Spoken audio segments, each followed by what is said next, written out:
का चुनाव नहीं करना चाहिए।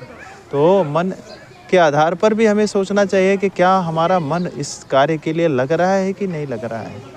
यदि वो कार्य करने में मन नहीं लग रहा है तो ऐसे कार्य को ना किया जाए।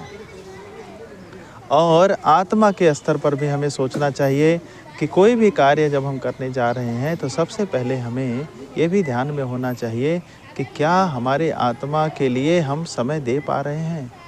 तो इसके लिए कहते हैं फिजिकल नीड, इमोशनल नीड और स्पिरिचुअल नीड्स।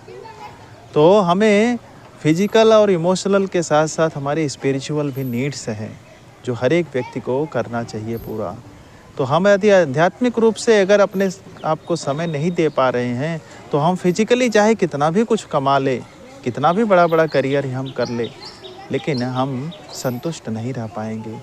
यही कारण है कि बहुत बड़े बड़े स्तर पर लोग डॉक्टर बन के, इंजीनियर बन के लोग गलत गलत कार्यों में फंस जाते हैं, जिनके कारण उनको जेल जाना पड़ता है या उनको उनके नौकरी से उनको निष्कासित कर दिया जाता है।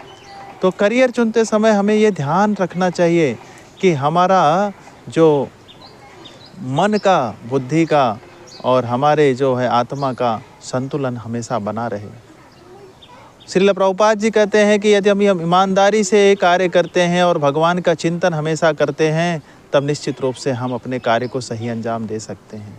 और भगवान भी स्वयं भगवद गीता में अर्जुन को कहते हैं कि तस्मात् सर्वेषु कालेषु मामनुस्मरन् युद्ध च मयि अर्पित मनोर्बुद्धि मयि एवस्य संशय।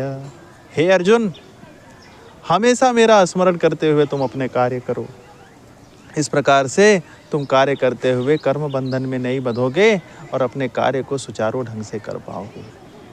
तो मेरा यही अनुरोध है सभी बच्चों से कि जब भी वो करियर चुनते हैं तो अपने बॉडी, माइंड और सोल के आधार पर चुने। उनकी शारीरिक क्षमता के अनुसार, उनकी कैपेसिटी है, शरीर उनका साथ दे रहा है, शरीर को स्वस्थ रखने के लिए भरपूर समय दे पा रहे हैं, उसके बाद ही अपने करियर का चुनाव करें। दूसरा, क्या उनका मन उस कार्य में लग रहा है। यदि मन की इच्छा अनुसार वो कार्य कर पा रहे हैं, मन को उसमें लगा सकते हैं।